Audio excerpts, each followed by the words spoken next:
this is Miranda from My Scrappy Life, and I am so awesomely grateful that Erica from EricaCreates is asked me to do a challenge for her monthly crop, or her crop that she does with all of you guys. And I'm super excited. As you can tell on my desk, we are going to look at doing what I call dry mix media. Now, I know that individuals will be like, well, this is wet. No, this is wet. This is like really wet.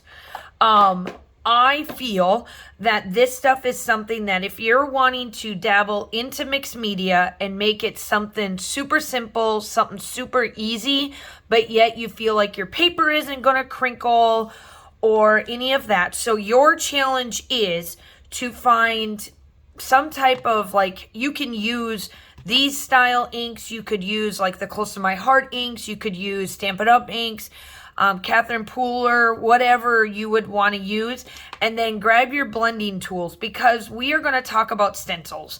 I have blending tools. I have all tons of them.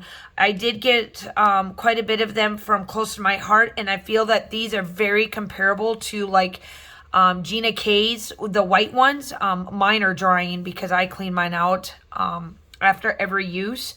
So these, they're like so soft and bristles, and you can use these blending tools on distress oxides, regular distress inks, if you grab like the regular inks that you see, like I'm going to bring these out. I'm not going to use them. As you can tell, they're well used, but like the exclusive inks like this, that Close to My Heart, where you've got, the inks that look like this. You could use them on like the Catherine Poolers. I know that their inks are a little bit more juicier than saying like those or like these.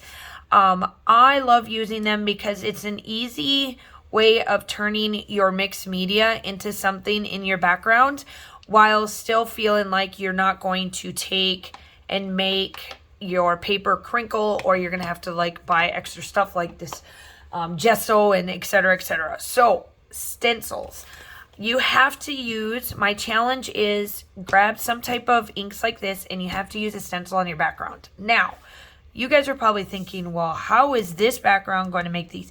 I'm going to show you in my process video on how I'm going to make this background be part of my thing. In the meantime, here is my photo that I'm going to use. It's the last photo that I have of my family photos of Asher Basher, which is our dog, and I am using the Woodland collection from Maggie Holmes and Crepe Paper.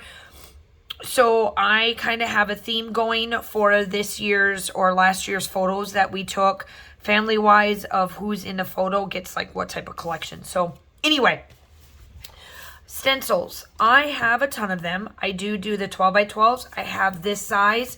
These here are from Bramble Fox when I was part of their design team. And then these particular ones, just in this section alone here, from like this section right here, is all Vicky Bouton's stencils. And I've been using them very religiously now. I've been hitting them up as much as I can. There's like butterfly ones. We're going to work with the heart one. She made these like earlier in her collection, so they're a little bit smaller than the white ones that she has now come out with. And then she went even bigger yet and got her stencils even bigger yet, and I have those stencils as well. So I love her stencils. And then I do have, I'm not sure where this one's from.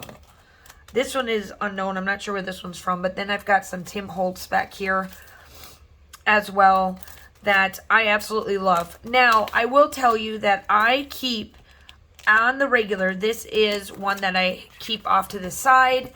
But the one that is up regular that I keep all the time is in this little bin that I just grabbed from here. And it's got different stencils that I know I could use at any given time.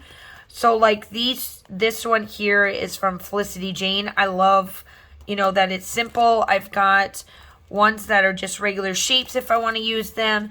These two are from the Crafters Workshop, and I love that they're just generic.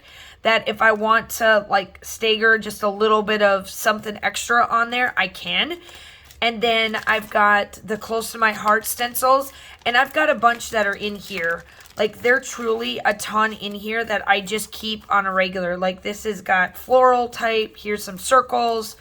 I've just, you know, I keep them up here close to me so that if I wanted to add something but keep it flat, and what I mean, like a 2D stencil with using the drier mixed media, it works out well to have these close.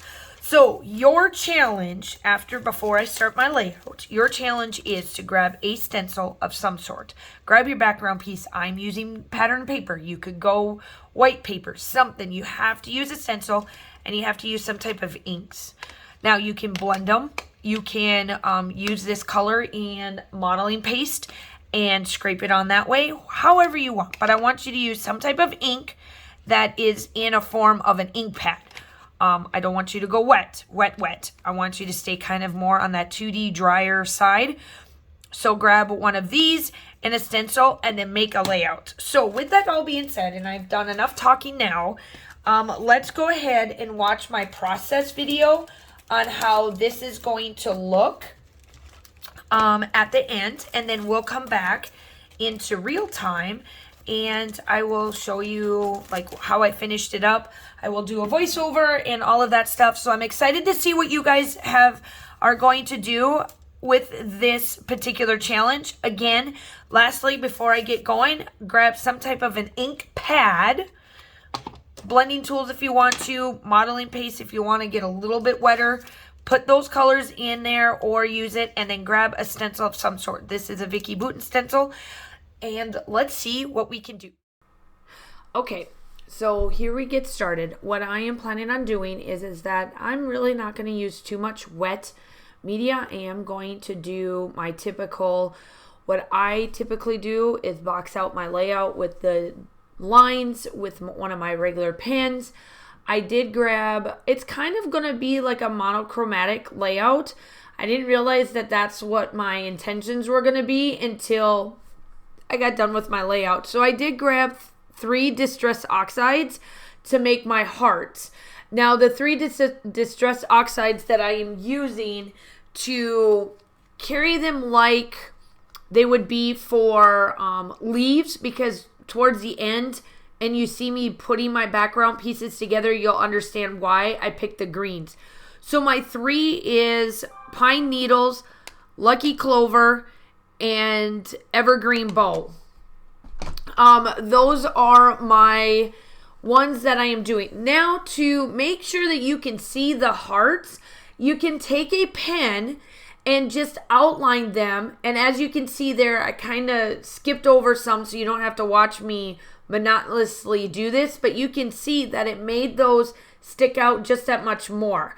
And that's the beauty of doing like 2D mixed media backgrounds, is that you can use pens and all that stuff. Now you can use it when you do regular wetter mediums as well, but I really like to do the 2D and then make those pop off by doing the outlines. That's just a tip that I can tell you. Remember that our challenge for this layout, or for your layout for this one, is to go ahead and use your mixed medium, but try to stay with your dry. Try not to add a lot of wetness to it, but you certainly can. That's the beauty of mixed media and how you would like to do it. So I did not realize that when I was putting down my photo, I put it a little crooked. But by the time that you see me even it out, you won't even tell. At first it irritated me. I stopped the camera to see if I can get it moved, and I couldn't. My title is going to be Everyday Life, because with these three, they're my everyday life. And I thought it was fitting. Now that acrylic piece is from Colorcast Designs, just so that you know where I got my title from. Now this is all the woodland. I did fussy cut from one of my other kits. I fussy cut the gold floral specialty paper that came with the woodland collection. I fussy cut everything I possibly could to give me more embellishments. And then the butterflies came from another collection that matches pretty well.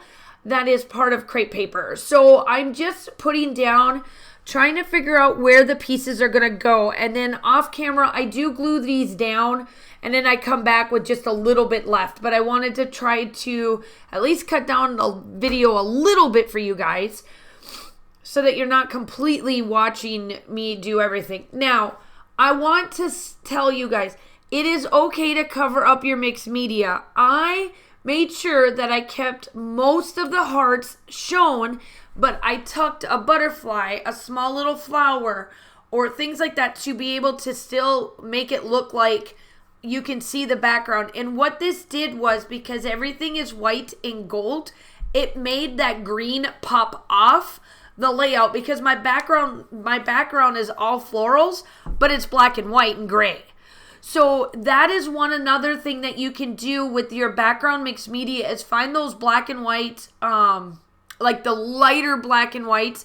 Grab your distress oxides, your inks, or whatever, and be able to do something like this. Now, I wanted to spray a little bit to get those big white droplets, and the best way I know how to do that is you can use a paint stick or something like that to drop the water. Now, I did come in with a little bit of a wetter base, and I wanted to enhance that goldness. So that is what I'm doing here, and that's just from Shimmer's Paints. And then I take my black pop of color, and I'm putting my 3 little dots, and I needed the butterflies to look like they're going somewhere. So you're going to see me do all of that, and then that is it. The still shots are coming up. I hope that you love the challenge. Make sure you like and subscribe if you are new to my channel. I would love to have you. I am uploading between 2 to 3 times a week, design team layouts, things like this. The still shots are here. I hope that you enjoy this challenge. Take me and let me know, let me see your layouts to this challenge. I hope that everybody's staying safe. Have a wonderful day, and I will talk to you soon. Bye.